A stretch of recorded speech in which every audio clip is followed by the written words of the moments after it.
ओम नमो भगवते वासुदेवाय. सार्थ सुबोध ज्ञानेश्वरी. लेखन व वाचन सौ मनीषा भास्कर अभ्यंकर, महाराष्ट्र, मिरज 416410. अध्याय 12वा. भक्ती योग. भगवंतांचं उत्तर. व्यक्तोपासकांबाबतचं मत भाग 2. उभे आहेत 35 ते 39.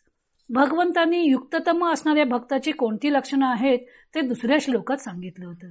त्यांचे मत ज्ञानदेव स्पष्ट करून सांगत आहेत.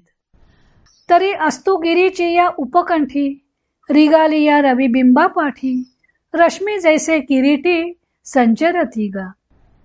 तर अर्जुना, अस्ताचलाच्या समीप सूर्य गेल्यानंतर सूर्यबिंबा मागून जशी किरणे जातात, का वर्षा काळी सरिता जैसी चढो लागे पंडू सुत, तैसी नीच नवी भजता श्रद्धा दिसे.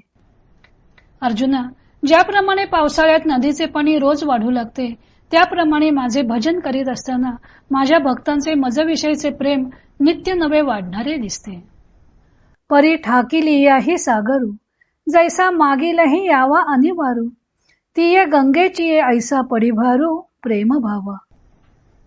परंतु गंगा नदी समुद्रास प्राप्त झाल्यानंतरही जसा तिच्या मागील पाण्याचा अनिवार्य लोट येत राहतो, त्या गंगेच्या सारखे ज्याच्या प्रेमभावाला आधिक्य असते, तैसे सर्वेंद्रियांसहित मज माझी सुनी चित्त, जे रात्री दिवस न म्हणत उपासिती.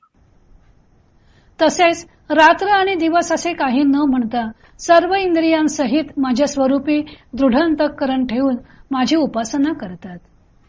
या परी जे भक्त आपण पे मज देत, त्याची मी योगयुक्त परम माने. याप्रमाणे जे भक्त मला आपला आत्मभाव देतात, त्यांनाच मी श्रेष्ठ प्रतीचे योगयुक्त मानतो. या श्लोकाचा अर्थ ज्ञानदेवाने भक्तीच्या अंगाने केलेला आहे.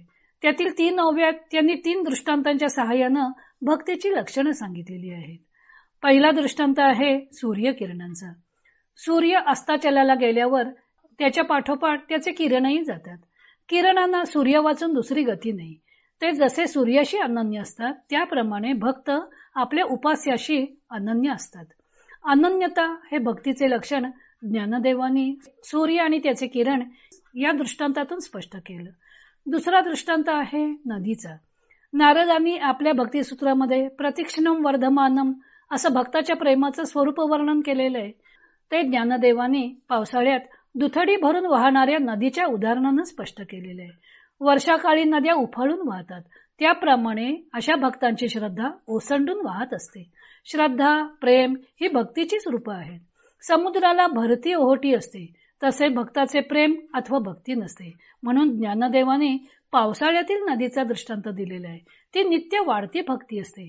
पावसाळ्यात नद्या दुथडी भरून वाहतातच, पण कधी कधी पूर येऊन सर्व काही जलमय करून टाकतात. तसा भक्ताच्या भक्तीला जणू काही पूर आलेला असतो. सर्व काही भगवंतमय होऊन जातं. तिसरा दृष्टांत त्यांनी पुन्हा गंगेचा दिलेला आहे.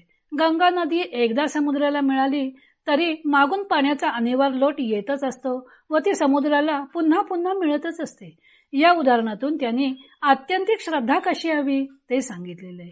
याप्रमाणे भक्त सर्वेंद्रियांसह भगवंतांच्या स्वरूपी दृढ चित्त ठेवून उपासना करतात. या 3 दृष्टांतातून ज्ञानदेवानी अनन्यता, प्रतिक्षणी वर्धमानता आणि दृढ श्रद्धाभाव अशी भक्तीची 3 लक्षणं स्पष्ट केलेली आहेत. श्लोकात नित्ययुक्ताः आणि युक्ततमः अशी 2 पदे आहेत. नित्ययुक्त असणारे भक्त युक्ततम म्हणजे श्रेष्ठ आहेत असं भगवंतांनी सांगितलं. त्याकरता ज्ञानदेवानी 39व्या ओवीत एकच योगयुक्त हे पद वापरलेले आहे. वर दिलेल्या उदाहरणांप्रमाणे जे भक्त आपण पै मज देत, आपला आत्मभावच भगवंतांना समर्पण करतात, त्यांना ज्ञानदेव योगयुक्त मानतात. भगवंतांनी नित्ययुक्त भक्तांना सर्वश्रेष्ठ म्हणून सांगितल्यावर अव्यक्तोपासकांच्या बाबतीत त्यांचं मत काय आहे ते भगवंत पुढच्या 2 श्लोकात सांगत आहेत. तो भाग आपण उद्या पाहू.